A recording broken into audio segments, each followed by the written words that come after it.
ये क्वेश्चन कह रहा है draw a net circuit diagram of bridge rectifier and explain its operation with output wave. यानी कि जो हम फुल वेव रेक्टिफायर का एक टाइप पढ़ते हैं जिसका नाम है ब्रिज रेक्टिफायर, उसका नेट सर्किट डायग्राम यहां पर ड्रॉ करने के लिए कहा है।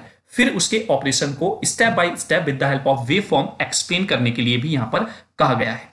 तो वन बाय वन करके हमको यहां पर इस तरीके से जिस तरीके से क्वेश्चन पूछा गया है वो करके दिखाना है। देन उसके बाद drive the average value of current end voltage. जो एवरेज वैल्यू होती है करंट की और वोल्टेज की वो यहां पर पूछी गई है और यह क्वेश्चन आपका 2022-23 के पहले सेमेस्टर में पूछा जा चुका है। तो चलिए हम कलर चेंज कर लेते हैं यहां पर और डिस्कस करते हैं ब्रिज रेक्टिफायर के बारे में। तो अगर मैं यहां पर आपको बताऊं तो एक्चुअली क्या होता है, ब्रिज रेक्टिफायर एक डायोड का कॉम्बिनेशन होता है और डायोड आप लोग अच्छे से समझ कर आए हैं कि एक डायोड जब हम फैब्रिकेट करते हैं तो उसमें आप एक सेमीकंडक्टर मटेरियल ले लेते हैं और एक तरफ आप पेंटावैलेंट और एक तरफ ट्राइवैलेंट इंप्योरिटीज जब आप ऐड करते हैं तो वहां पर जहां पर आप पेंटावैलेंट इंप्योरिटी ऐड की है तो वो एन टाइप बन जाता है और जहां पर आपने ट्राइवैलेंट इंप्योरिटी ऐड की है वहां पर पी टाइप फॉर्मेशन हो जाता है। तो ये इस तरीके से पीएन जंक्शन क्रिएट होता है और इसको सर्किट की फॉर्म में अगर आप देखें तो यहां पर कुछ इस तरीके से आप इसको सर्किट में लगाते हैं, इंडिकेट करते हैं। तो ये आप बेसिक चीजें सारी अच्छे से पढ़कर आ चुके हैं क्योंकि हमने प्रीवियस क्वेश्चंस में इसका डिस्कशन किया हुआ है। तो अब हम बात कर लेते हैं यहां पर ब्रिज रेक्टिफायर की, जो कि इस डायोड की एक एप्लीकेशन होती है। चलिए ब्रिज रेक्टिफायर की अगर हम यहां पर बात करें बच्चों तो ब्रिज रेक्टिफायर क्या है, एक टाइप का फुल वेव रेक्टिफायर होता है जिसमें आपके 4 डायोड यूज होते हैं और ये 4 डायोड इस तरीके से हम यूज करते हैं कि वो एक क्लोज लूप ब्रिज की फॉर्म में क्रिएट कर लेते हैं और the diode conduct in the pair. और यहां पर 4 डायोड हैं तो डायोड पेयर में यहां पर क्या करेंगे, कंडक्ट करेंगे for each positive and the negative half cycle and leading to no wastage of the power. क्योंकि इससे पहले क्या था, हाफ वेव रेक्टिफायर देखने को मिला और हाफ वेव रेक्टिफायर में क्या होता था, हाफ वेव रेक्टिफायर केवल और केवल एक ही वेव के मतलब पार्ट के लिए आपका कंडक्ट कर पाता था, दूसरे पार्ट के लिए कंडक्ट नहीं करता था। जैसे सपोज हमारी साइन वेव है, ये साइन वेव है, तो अगर हाफ वेव रेक्टिफायर है तो वो या तो पॉजिटिव साइकिल पर काम करेगा या फिर नेगेटिव साइकिल पर ही आपको रेक्टिफाई करके आउटपुट देगा। अब मैं पॉजिटिव नेगेटिव दोनों क्यों कह रहा हूं बेटा, इसलिए मैं कह रहा हूं कि अगर डायोड आपने इस तरीके से लगाया है तो it work for the positive half cycle और अगर आपने डायोड की डायरेक्शन को चेंज कर दिया है तो it work for the negative half cycle. क्योंकि जब आपकी ये नेगेटिव हाफ साइकिल इस डायोड पे कनेक्ट होगी तो ये कंडक्शन मोड में आ जाएगा और कंडक्ट जब होगा तभी आपको एट द एंड आउटपुट पर रिजल्ट देखने को मिलेगा। ठीक है, तो दैट मीन्स यहां पर कोई भी साइकिल वेस्ट नहीं होगी, for positive as well as for negative दोनों के लिए आपका ब्रिज रेक्टिफायर काम करेगा, यानी कि रेक्टिफाई करके आपको आउटपुट टर्मिनल पर आउटपुट मिलेगा। Is that clear? आगे बात कर लेते हैं। Bridge rectifier does not require a centre tap over the secondary binding of the transformer. Bridge rectifier चूंकि एक फुल वेव टाइप का रेक्टिफायर है, इससे का एक और टाइप होता है जो कि है आपका centre tapped full wave rectifier. अब centre tap full wave rectifier से ये कैसे डिफर है वो भी क्वेश्चन आपका पूछा जाता है इसके साथ कंपेयर करके। तो उसका अगर मेन पॉइंट जो यहां पर लिखा हुआ है उसकी बात करें तो यहां पर सेंटर टेप्ड रेक्टिफायर जब हम यूज करते हैं तो वहां पर ट्रांसफॉर्मर की जो सेकेंडरी बाइंडिंग होती है उसको आप सेंटर से टैप्ड कर देते हैं, मतलब जितना पार्ट ऊपर है बाइंडिंग का उतना ही पार्ट नीचे रहता है, इसीलिए इसको सेंटर टैप्ड रेक्टिफायर बोल दिया जाता है। ठीक है, तो उस टाइप के ट्रांसफॉर्मर की यहां पर नीड नहीं होती है। आगे, the input is fed through a transformer to the diagonal of the diode bridge. आगे, the transformer of this circuit is always BG because it supply power all the time in both cycles of the input AC, unlike the center tapped rectifier that uses 50% of the transformer। मतलब यहां पर जो centre tap transformer आप use करते हैं full wave centre tap bridge rectifier में, वो आपका 50% ऑफ पावर ही एक बार में यूज कर पाता है क्योंकि वहां पर वो सेंटर से टैप्ड होता है। लेकिन यहां पर जो नॉर्मल हम ट्रांसफॉर्मर यूज करेंगे ब्रिज रेक्टिफायर में वो ऑलवेज बीजी रहेगा, यानी कि पूरी सप्लाई को पूरी साइकिल को क्या करेगा, यूटिलाइज करेगा। Is that clear? तो आई होप ब्रिज रेक्टिफायर के बारे में बेसिक आपको क्लियर हो गया होगा। चलिए आगे बात कर लेते हैं कंस्ट्रक्शन की। तो कंस्ट्रक्शन में जैसा कि मैंने बताया कि ब्रिज रेक्टिफायर में आपका सेंटर टेप ट्रांसफॉर्मर नहीं होता है, नॉर्मल ट्रांसफॉर्मर आपका लगा होता है, उसको आप कनेक्ट करते हैं सप्लाई से। ठीक है, देन उसके बाद आप 4 डायोड का कॉम्बिनेशन बनाते हैं एक क्लोज लूप में जो कि एक ब्रिज का फॉर्मेशन करता है। तो किस तरीके से होता है देखिए, ये इस तरीके से आप यहां पर डिजाइन करते हैं। एसी सप्लाई आप अप्लाई करते हैं, ट्रांसफार्मर की प्राइमरी वाइंडिंग पर। देन सेकेंडरी वाइंडिंग की तरफ अगर आप देखें यहां पर, जहां पर सेकेंडरी वाइंडिंग के अक्रॉस कुछ वोल्टेज प्रोड्यूस होगा जो कि सप्लाई पर आपने प्रोवाइड कराया है। उसके बाद आपका 4 डायोड का कॉम्बिनेशन आपको यहां पर दिख रहा है। ये D1 हो गया बेटा, ये आपका D2 हो गया है, ये D3 हो गया है और ये आपका D4 हो गया है। तो 4 डायोड का कॉम्बिनेशन आपको देखने को मिल रहा है। वहीं पर अगर हम बात करें तो इस लोड रेजिस्टेंस के अक्रॉस हमें यहां पर आउटपुट मिलता है, मेजर होता है, जो कि C और D पॉइंट के अक्रॉस आपको देखने को मिल जाएगा। तो ये इसकी कंस्ट्रक्शन हो जाती है। कंस्ट्रक्शन में अगर हम पॉइंट्स की बात करें तो इस single phase bridge rectifier is constructed using 4 diode D1, D2, D3, D4। 4 diode जैसा कि आप डायग्राम में देख रहे हैं एक क्लोज लूप कॉन्फ़िगरेशन में जुड़े होते हैं जो कि एक ब्रिज का फॉर्मेशन करते हैं और इसी की वजह से इसको ब्रिज रेक्टिफायर बोल दिया जाता है। The diodes are arranged in a manner that they conduct in the pair during the positive half cycle या फिर during the negative half cycle. आप यहां पर भी लिख सकते हैं during negative half cycle also, है ना, ठीक है। यानी कि for the negative half cycle या for the positive half cycle जब भी डायोड कंडक्ट होंगे वो पेयर में ही कंडक्ट करेंगे। Is that clear? तो कंस्ट्रक्शन आई होप आपको क्लियर हो गई होगी किस तरीके से आपको बनाकर आना है। आगे एसी वोल्टेज सप्लाई आपने अप्लाई की थ्रू द ट्रांसफार्मर, देन वो आपका सेकेंडरी वाइंडिंग के थ्रू सप्लाई प्रोवाइड कराएंगे हम, जो कॉम्बिनेशन हमने डायोड का लगाया हुआ है, और उसके बाद हम C और D के अक्रॉस जो आपने लोड रेजिस्टेंस लगाया हुआ है RL, उसके अक्रॉस आउटपुट मेजर कर लेते हैं। Is that clear? I hope आप लोग समझ गए हैं। ये V2 जो है ये इसके अक्रॉस वोल्टेज मेजर होगी। चलिए, कंस्ट्रक्शन का काम हो गया है। अब बात कर लेते हैं नेक्स्ट ऑपरेशन की, जो कि उसने पूछा है यहां पर। अब स्टेप बाय स्टेप हम इसके ऑपरेशन को करके चलने वाले हैं। जैसे कि फर्स्ट है आपका पॉजिटिव हाफ साइकिल, क्योंकि आपकी साइन वेव होती है। साइन वेव कुछ इस तरीके से आपकी आगे बढ़ती है बेटा, ऐसे, ठीक है। तो एक आपका ये पहला पॉजिटिव पार्ट है जिसको आप पॉजिटिव हाफ साइकिल बोल देते हैं, यहां से यहां तक। फिर ये जैसे ही निगेटिव में गया तो ये निगेटिव हाफ साइकिल हो जाएगी, क्योंकि एक कंप्लीट साइकिल ऐसे होता है पूरा साइन वेव, है ना। फिर नेक्स्ट पॉजिटिव हाफ साइकिल आएगी, नेक्स्ट निगेटिव हाफ साइकिल आएगी। उसके लिए आगे फर्दर वही प्रोसेस हो जाएगा जो इन दोनों साइकिल्स के लिए, पॉजिटिव और निगेटिव के लिए होगा। तो सबसे पहले पॉजिटिव हाफ साइकिल जाएगा एसी सप्लाई का। तो तब क्या होगा, तब आप ध्यान से देखेंगे बेटा, यहां पर देखिए पॉजिटिव हाफ साइकिल जैसे ही पहुंची तो ये टर्मिनल आपका पॉजिटिव हो गया है ए, और बी टर्मिनल निगेटिव हो गया है। तो अभी आप अगर ध्यान से देखें तो यहां पर डायोड कैसा लगा हुआ था बेटा, मैं अगर यहां पर ड्रॉ करके दिखाऊं आपको बेटा, डायोड, एक सेकेंड, ये इस तरीके से आपका यहां पर डायोड लगा हुआ था बेटा, ऐसे, है ना। तो जब ये डायोड आप यहां पर देखते हैं और ये ऐसे कनेक्ट था, तो अब आप यहां पर क्या देख रहे हैं, यहां पर एक सेकेंड, हाँ, यहां पर क्या देख रहे हैं बच्चों, यहां पर आप लोग देख पा रहे हैं कि ये जो आपका डायोड है ये due to this positive terminal, क्योंकि ये इससे कनेक्ट है तो यहां पर पॉजिटिव होगा, यहां पर निगेटिव होगा, तो इसका पॉजिटिव इस डायोड के निगेटिव से कनेक्ट हो रहा है बेटा। इस वजह से ये क्या हो गया है, ओपन सर्किट हो गया है। सिमिलरली यहां पर ये भी ओपन सर्किट की तरह डायोड काम कर रहा है। लेकिन जैसे ही आप यहां पर देखेंगे D1 और D2 को, तो इस पॉजिटिव टर्मिनल की वजह से ये पॉजिटिव कनेक्ट हो गया और इसका निगेटिव इसके निगेटिव से कनेक्ट है। सिमिलरली इसका पॉजिटिव पॉजिटिव से कनेक्ट है और निगेटिव निगेटिव से कनेक्ट है। दैट मींस ये डायोड्स दोनों कैसे हैं, फॉरवर्ड बायसिंग में। और आपको पता है कि जब डायोड फॉरवर्ड बायसिंग में होते हैं तो वो आपके कंडक्शन मोड में होते हैं, यानी कि वो शॉर्ट सर्किट की तरह काम करते हैं। तो आई होप आप लोग समझ गए होंगे। यहां पर दो डायोड D1 और D2 पेयर में for the first positive half cycle क्या होंगे, ऑन होंगे, यानी कि कंडक्शन मोड में होंगे। Is that clear? तो आई होप आप लोग इसको समझ गए होंगे। चलिए अब हम बात कर लेते हैं किस तरीके से आपको वर्किंग लिखनी है। सेम ऐसे ही आपको यहां पर इसकी वर्किंग एक्सप्लेन करके दिखानी है। चलिए कैसे, during the positive half cycle of the AC input supply, जो आपने अप्लाई की है यहां पर 0 to पाई, मैंने बोला ना यहां पर 0 ये होता है बेटा पाई और ये होता है 2 पाई, यानी कि कंप्लीट साइकिल जो है वो 0 से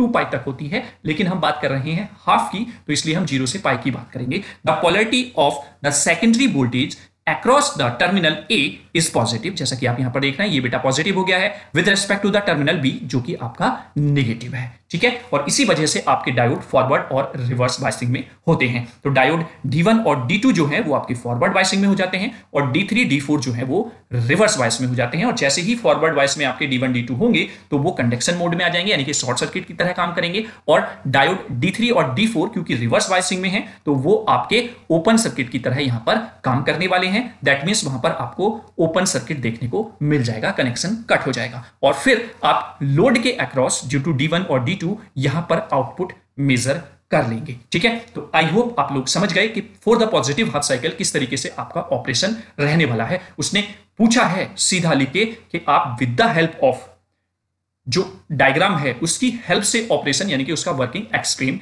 करेंगे। तो ये डायग्राम बनाना महत्वपूर्ण हो जाता है आप लोगों के लिए। चलिए अब बात कर लेते हैं निगेटिव हाफ साइकिल, यानी कि जब हमारा पाई से 2 पाई वाला पार्ट जो है ये आपका सप्लाई अप्लाई होगी अक्रॉस द ट्रांसफॉर्मर और देन डायोड्स, तो तब आपको क्या देखने को रिजल्ट मिलेगा। चलिए बात करते हैं नेगेटिव हाफ साइकिल की। और नेगेटिव हाफ साइकिल को जैसे ही आप अप्लाई करते हैं तो सिनेरियो चेंज हो जाता है। बेटा कैसे, देखिए आपने नेगेटिव हाफ साइकिल अप्लाई की, यहां पर ये हाफ साइकिल आपकी जाएगी फ्रॉम द पाई टू 2 पाई, ठीक है। और ये जैसे ही जाएगी तो इसकी रेस्पेक्ट में आपका जो ए टर्मिनल है वो नेगेटिव हो जाएगा वी टर्मिनल के कंपैरिजन में, ठीक है। और जब ए टर्मिनल नेगेटिव है दैट मींस ये टर्मिनल नेगेटिव है और ये टर्मिनल आपका पॉजिटिव है। और यहां पर जो बेटा डायोड लगा हुआ था वो कुछ इस तरीके से आपका डायोड कनेक्ट था। तो जब आप यहां पर इसको देखते हैं तो इस डायोड का पॉजिटिव, ये जो डायोड है इसका पॉजिटिव इसके टर्मिनल के नेगेटिव से कनेक्ट है, that means it is in the reverse biasing. वहीं पर अगर आप ध्यान से देखें तो इस डायोड का नेगेटिव और पॉजिटिव दोनों सेम पोलैरिटी के साथ कनेक्ट हैं जो सप्लाई हमारी आ रही है। तो दैट मींस ये आपका फॉरवर्ड बायसिंग में हो जाएगा और इसके पेयरिंग में आपका D3 जो है वो भी आपका फॉरवर्ड बायसिंग में होगा, क्योंकि इधर V टर्मिनल पॉजिटिव है तो वो डायोड के पॉजिटिव, और ये जो टर्मिनल A है वो इसको भी यहां पर क्योंकि ओपन है तो दैट मींस ये भी नेगेटिव होगा, तो ये आपका नेगेटिव है। तो पॉजिटिव पॉजिटिव से negative say that means D3 जो है वो फॉरवर्ड बायसिंग में रहने वाला है। और फॉरवर्ड बायसिंग में शॉर्ट सर्किट हो जाएगा, रिवर्स बायसिंग में ये ओपन सर्किट हो जाएंगे, यानी कि यहां से कनेक्शन क्या हो जाएगा,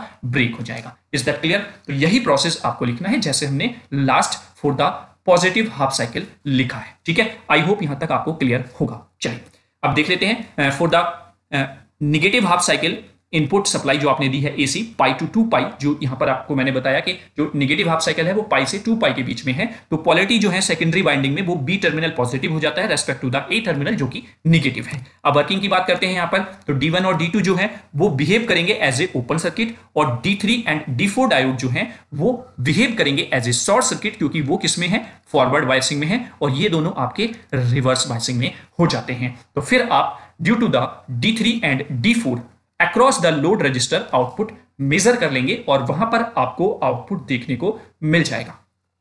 तो for the positive half cycle as well as for the negative half cycle load के अक्रॉस आपको आउटपुट देखने को मिल जाता है, और इसीलिए आप इसको फुल वेव रेक्टिफायर बोल देते हैं। और शुरुआत में ही हमने ब्रिज रेक्टिफायर में बोला था कि आपका यहां पर डायोड का कॉम्बिनेशन जो होता है वो आपका कंडक्शन मोड में रहता है, ठीक है। क्लियर हुआ? तो I hope for the positive as well as for the negative दोनों हाफ साइकिल के लिए आपको पूरा वर्किंग समझ में आ गया होगा। चलिए अब इसी को हम कंप्लीटली वेवफॉर्म की फॉर्म में देख लेते हैं। देखिए ये 0 से पाई पहला हाफ साइकिल हो गया पॉजिटिव, ठीक है। फिर पाई से 2 पाई इसी का हाफ नेगेटिव साइकिल हो जाता है, ठीक है। देन 2 पाई से फिर यहां पर आपका हो जाएगा 3 पाई 4 पाई, इस तरीके से आपका आगे बढ़ता चला जाएगा। Next positive half cycle, next negative, फिर नेक्स्ट पॉजिटिव, ऐसे ही आपका प्रोसेस आगे चलता चला जाएगा। तो पहली सिचुएशन में जब पॉजिटिव हाफ साइकिल जाएगी तो D1 और D2 डायोड आपके कंडक्ट कर रहे हैं, नेगेटिव हाफ साइकिल के लिए D3 D4 कंडक्ट कर रहे हैं। ऐसे ही आपका नेक्स्ट पॉजिटिव के लिए फिर से D1 D2 कंडक्ट करेंगे, फिर से नेगेटिव हाफ साइकिल के लिए D3 D4 कंडक्ट करेंगे,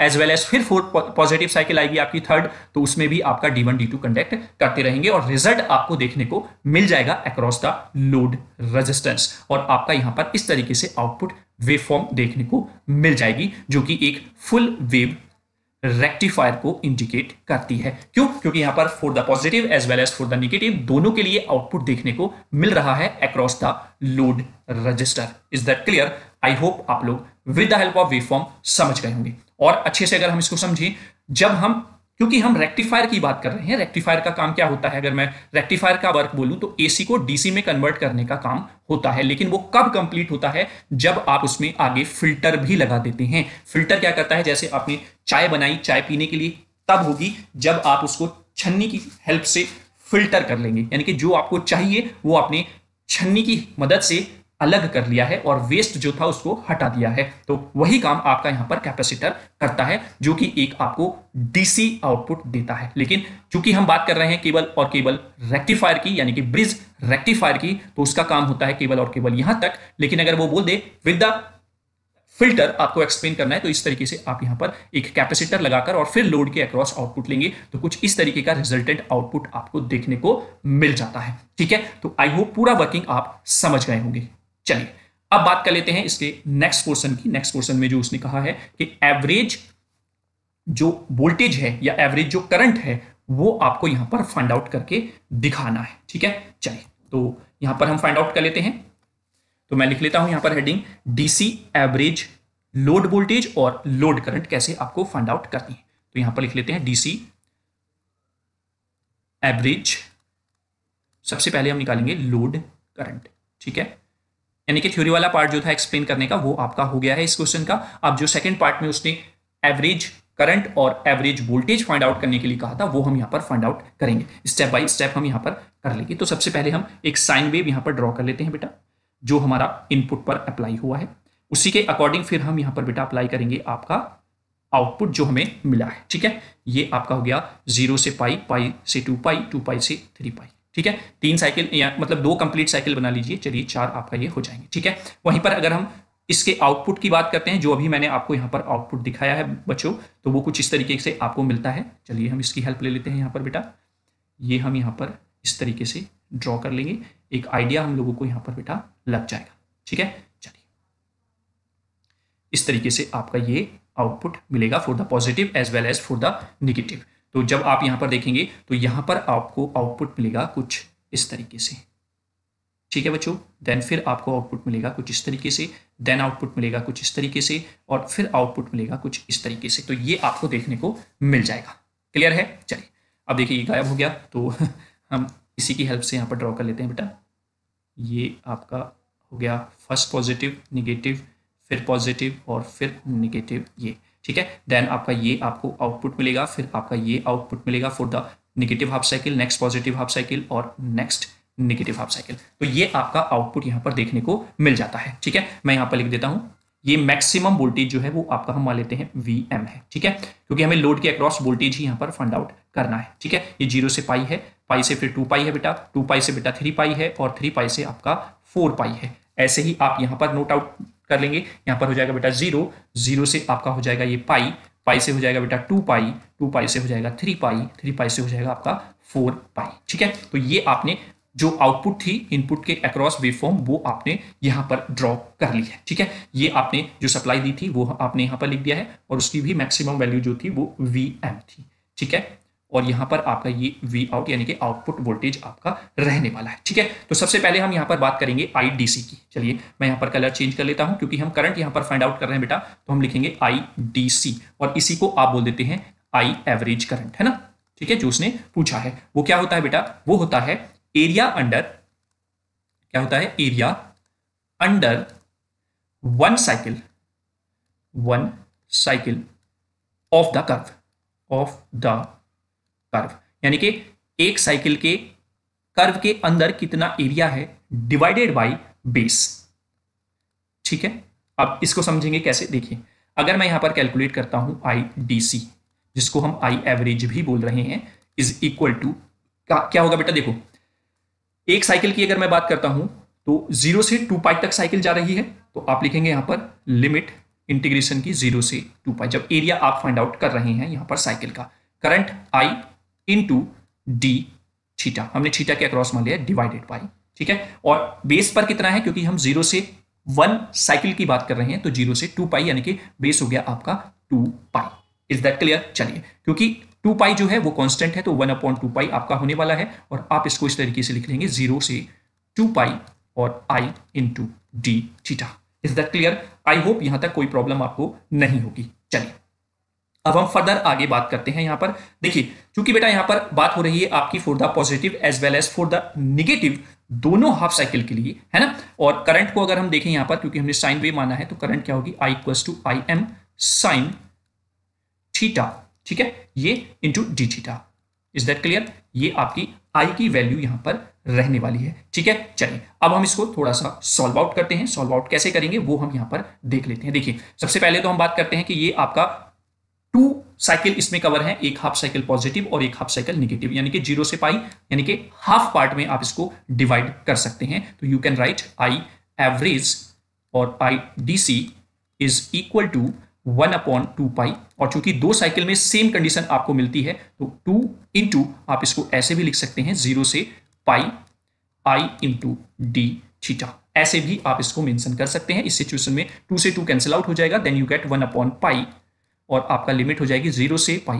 दैट मीन्स अब आप फोकस करेंगे केवल और केवल 1/2 साइकिल पर, ठीक है। तो ये 1/2 साइकिल के लिए कंडीशन हो जाती है। अब आप यहां पर आई की वैल्यू पुट कर देंगे। जब आप आई की वैल्यू यहां पर पुट करेंगे बच्चों, तो आपको मिलेगा, मैं यहां से लिख लेता हूं, I D C is equal to I average is equal to 1/पाई बच्चों, और ये लिमिट हो जाएगी बेटा 0 से पाई। देन आप आई की वैल्यू यहां पर पुट करेंगे तो वो होगी I maximum sign theta into d theta. Is that clear? तो ये आपका रिजल्ट होने वाला है। चलिए अब आप इसमें वैल्यू पुट करेंगे। अच्छा, ये हम आई कैपिटल मान लेते हैं, चलिए, है ना, तो थोड़ा डिफर हो जाएगा आपका, वो स्मॉल था तो ये हम कैपिटल ले लेते हैं यहाँ पर। चलिए इसको कैपिटल आई मान लेते हैं, ठीक है। तो कैपिटल आई एम, ठीक। अब आप इसका इंटीग्रेशन करेंगे, क्योंकि आई एम जो है वो आपका एक कांस्टेंट है, तो वो आपका बेटा बाहर आ जाएगा। आई एम अपॉन पाई आपको देखने को मिलेगा। फिर आपका हो जाएगा यहां पर 0 से pi sine theta into d theta, ठीक है। Then I M upon pi, जैसे ही आप इंटीग्रेशन करते हैं यहां पर, तो साइन का इंटीग्रेशन होता है बेटा माइनस के कॉस, और थीटा रहेगा, और ये लिमिट आपकी हो जाएगी यहां पर 0 से पाई, ठीक है। क्लियर हुआ? चलिए अब आप लिमिट यहां पर पुट करेंगे। जब आप लिमिट पुट करते हैं यहां पर, तो मैं इसको आगे यहां पर फर्दर कंटिन्यू करता हूं बेटा। I D C is equal to I average is equal to, जब आप यहां पर लिमिट पुट करेंगे, then you get I M upon pi. Then bracket में आप क्या लिखेंगे बच्चों, माइनस कॉस पाई, ठीक है। कॉस पाई माइनस है ऑलरेडी, और माइनस होता है जब आप नीचे वाली लिमिट रखते हैं, लोअर लिमिट रखते हैं, तो वो हो जाएगा प्लस, ये बन जाएगा कॉस 0, ठीक है। और आई होप आपको ये वैल्यूज पता होंगी। तो उससे पहले मैं क्या करता हूं, यहां पर चाहे माइनस कॉमन ले लीजिए या डायरेक्ट आप वैल्यू यहां पर पुट कर सकते हैं। तो अगर मैं यहां पर आपको वैल्यू पुट करके दिखाऊं, तो ये हो जाएगा बेटा I D C is equal to I average is equal to, then आपको यहां पर मिलेगा बेटा आई एम अपॉन पाई, ठीक है। देन यहां पर जब हम वैल्यू पुट करेंगे, तो आपका कॉस पाई यानी कि कॉस 180 की वैल्यू जो होगी वो आपका माइनस, दैट मीन्स -1, और यहां पर हो जाएगा ये cos 0 की वैल्यू क्या होती है, cos 0 की वैल्यू होती है जो sin 90 की वैल्यू होती है, और वो होती है 1 + 1। लेकिन आपका यहां पर अगर आप ध्यान से देखें, तो ये आपका, ये भी आपका, चूंकि cos पाई की बात कर रहे हैं, तो cos पाई की वैल्यू आप लिखेंगे 180 डिग्री, यानी कि 180 डिग्री की वैल्यू प्लस में होती है, that means it becomes the plus, ठीक है। अब कैसे प्लस हो गया, यहां पर देखिए ये माइनस है और ऑलरेडी माइनस है, तो -1 प्लस हो गया 1 के साथ, ठीक है। तो इट बिकम्स +1 + 1, तो कितना हो जाएगा बेटा, 2 हो जाएगा। तो that means I D C is equal to I average is equal to, that means you get 2IM upon pi, ठीक है। तो ये आपका आई एवरेज फाइंड आउट हो गया है साइनोसोइडल वेव का। Is that clear? I hope आप लोग समझ गए होंगे। यहां तक हमने पहले वेवफॉर्म देखी, वेवफॉर्म के अकॉर्डिंग हमने जो फॉर्मूला होता है एरिया अंडर 1 साइकिल, मतलब हाफ साइकिल नहीं है, 1 कंप्लीट साइकिल जो कि 0 से 2 पाई तक कवर हो रही है, उसका, उसके अंदर कितना एरिया कवर हो रहा है अपॉन बेस। बेस क्या है, 0 से 2 पाई, तो दैट मीन्स 2 पाई - 0, यानी कि बेस तो आपका 2 पाई रहने वाला है। देन आपको ने उसको सॉल्व आउट किया, finally you get I average 2IM upon पाई।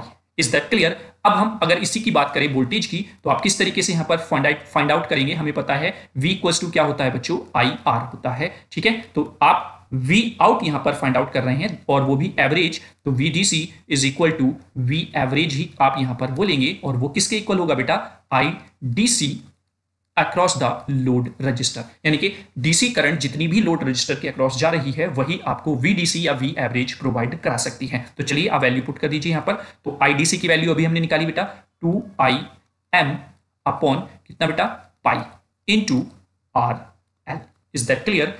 अगर हम बात करें IM की, तो IM बेसिकली क्या होगा, IM इज इक्वल टू, यहां पर हो जाएगा VM अपॉन क्या हो जाएगा, R रेफरेंस प्लस RL, यानी कि जो आपका सर्किट है उसका भी कुछ रेफरेंस रेजिस्टेंस होगा, और वो आपका ऐड हो जाएगा जब आप IM यहां पर फाइंड आउट करेंगे। लेकिन RL जो है वो इस रेजिस्टेंस के कंपैरिजन में बहुत ही बड़ा होता है, और इस वजह से आपका RF जो है वो एक तरीके से क्या रहता है, नेग्लिजिबल रहता है, यानी कि रेफरेंस जो रेजिस्टेंस है वो नेग्लिजिबल रहता है। तो दैट मीन्स अगर आप IM की वैल्यू यहां पर पुट करें, तो you get 2VM upon pi, और यहां पर आपको मिलेगा RL upon RF plus RL, और R L much much much greater than to R F, तो यानी कि ये नेग्लिजिबल हो जाएगा, मतलब एज ए जीरो यहां पर इसकी वैल्यू रहने वाली है। और जब ये जीरो हो जाएगा तो R F plus R L क्या हो जाएगा, आर एल,